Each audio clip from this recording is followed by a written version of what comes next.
Agora a série Consciência. Ao longo da semana, a gente vem falando aqui sobre temas fundamentais para a construção de uma sociedade antirracista e menos desigual.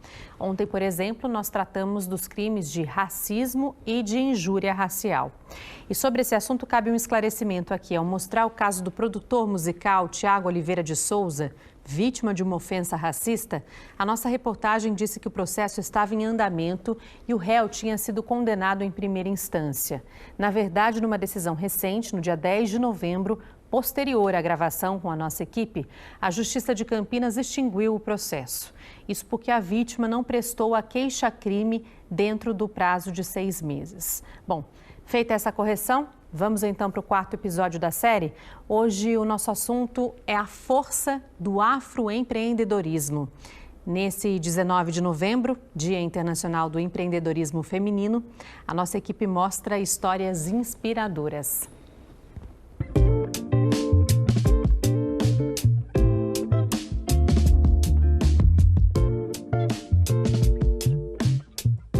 Meu cabelo significa para mim total liberdade, total autonomia. Eu diria até que um certo empoderamento. Para mim, o que significa foi um resgate de identidade. Eu acho que hoje nós temos liberdade. Liberdade de usar o nosso cacho, o nosso cabelo crespo, o nosso cabelo que é maravilhoso.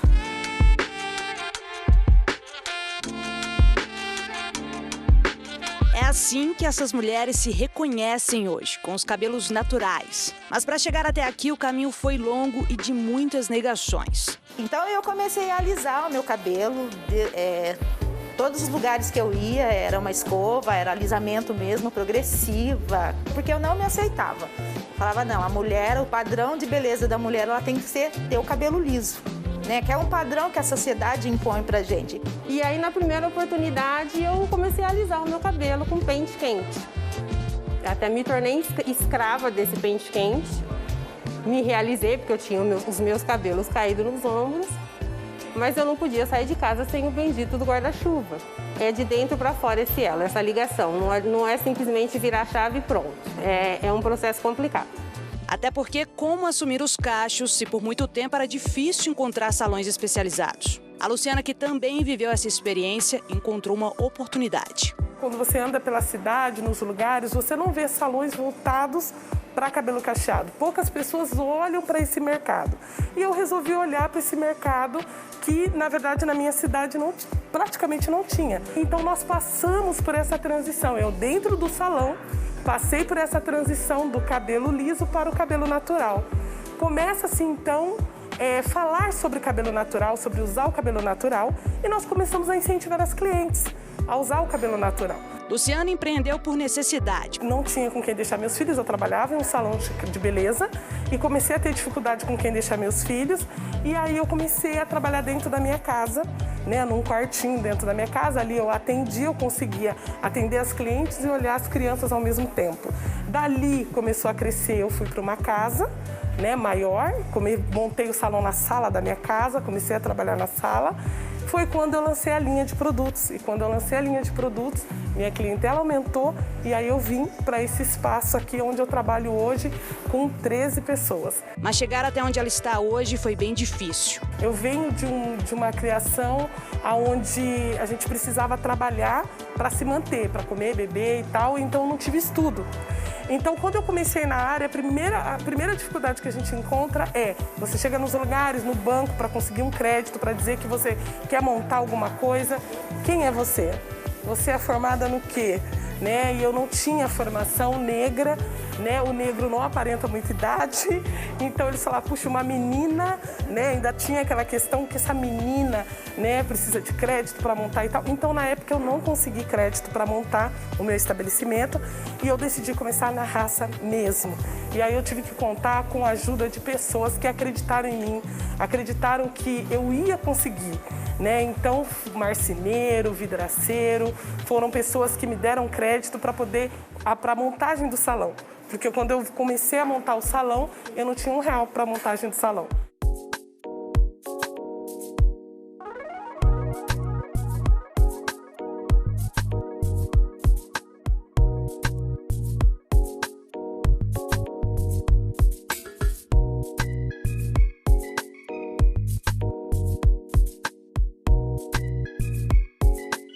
empreendedor ele vai tentar resolver um problema vinculado ao dia a dia dele, né?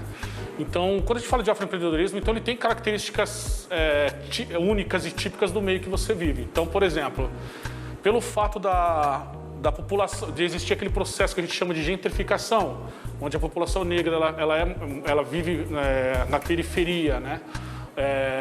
Então é muito comum que o afroempreendedorismo ocorra em maior abundância nas periferias, não nas regiões centrais da cidade.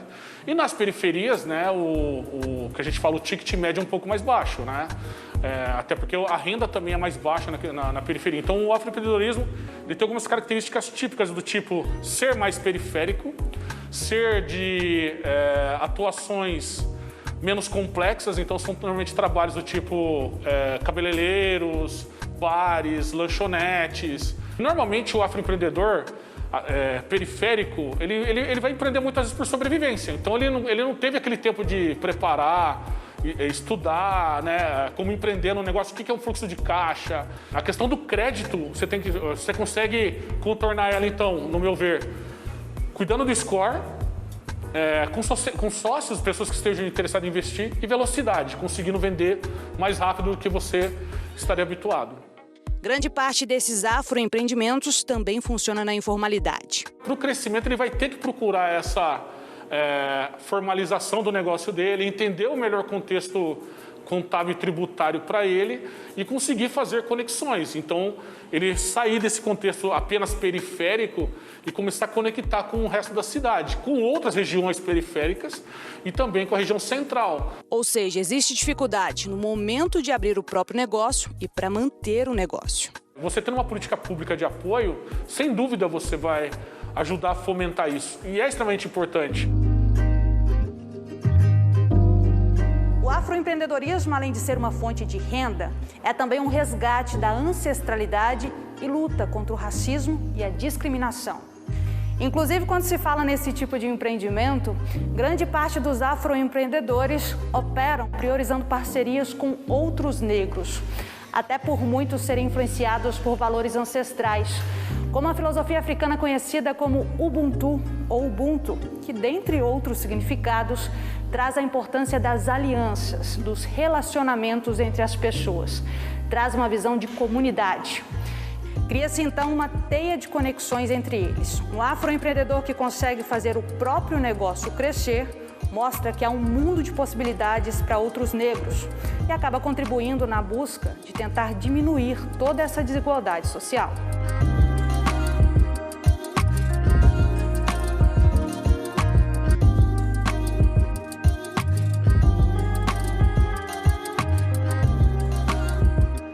E nesse sentido, são vários os movimentos sociais que contribuem para fortalecer e potencializar esse elo. Em Campinas, por exemplo, um grupo formado por mulheres negras criou um fundo nacional dedicado a outras mulheres negras, o Fundo Agbara, que na língua dos Yorubás, grupo étnico africano, significa força e potência. O Agbara surgiu em um momento onde eu tive alguma estabilidade financeira e pude ajudar minha família em um momento super difícil e pude fazer alguns cursos também. E vi como é potente ter a garantia das contas pagas, vi como é potente ter estabilidade financeira. Decidi que queria fazer isso por outras mulheres. Por meio de doações mensais de doadores fixos, o Fundo Rotativo Solidário contempla, com quantias que podem chegar a R$1.000, mulheres negras que possuem iniciativas empreendedoras individuais ou coletivas. Em um ano, mais de 60 mulheres em todo o país já foram contempladas com aportes financeiros do fundo. E mais de 400 já participaram das capacitações técnicas realizadas pela organização. Mulheres que empreendem em vários segmentos, como estética, alimentação, vestuário, cultura. A missão da Agbara é potencializar mulheres negras e trazer para elas um desenvolvimento da saúde integral. Então, saúde financeira, econômica, saúde psicológica, saúde emocional. O nosso objetivo é contribuir para a equidade racial e de gênero. E para isso, a gente tem que fazer o poder circular, que é um poder que está nas mãos de poucas pessoas. Fazer com que esse poder circule, é um poder tanto material quanto simbólico de prestígio, possa circular para que a gente caminhe na direção de uma sociedade antirracista, de fato. A Cristiane foi contemplada pelo fundo. A grife, criada por ela e pelo marido, assassinado no início deste ano, busca trazer esse apelo da importância do resgate da cultura negra e da luta contra o racismo e a discriminação.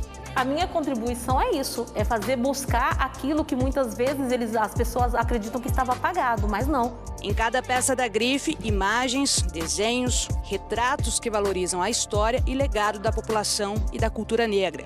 A minha grife quer trazer a ideia de que não é só financeiro, tá? É uma história, é uma ancestralidade, é algo que vem antes. Então, a partir do momento que eu me reconheço em uma peça, eu estou comprando, eu estou adquirindo aquela peça, mas estou adquirindo conhecimento também. Então, você vai adquirir uma peça minha, tem um líder negro, tem uma imagem ali, então você vai estudar, você vai atrás para ver quem foi aquele homem, o que ele fez, o que ele foi por um movimento negro, o que ele fez por uma nação negra que foi escravizada nesse país. E essa é uma missão que, claro, ela não assume sozinha. Precisa existir esse círculo entre nós, essa união, né? Que isso também, voltando, é ancestral. Quando você empodera, quando você coloca a energia e mobiliza um grupo social que se apoia, isso traz resultado. Quando eu saio para a rua ou eu vejo uma pessoa vestindo a minha peça, andando com a peça da minha grife, eu vejo que tudo aquilo que eu fiz e que tudo aquilo que eu deixei para trás com muito medo não foi em vão.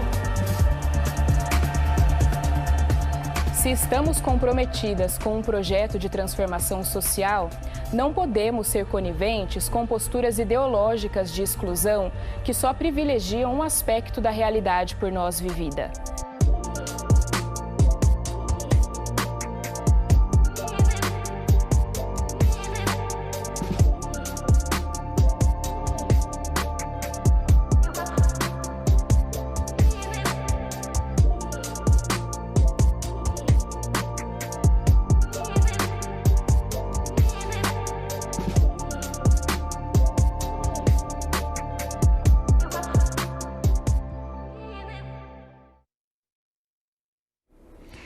E amanhã tem mais. Na última reportagem da série, nós vamos trazer os avanços e também os desafios da lei de cotas. Não perca, viu?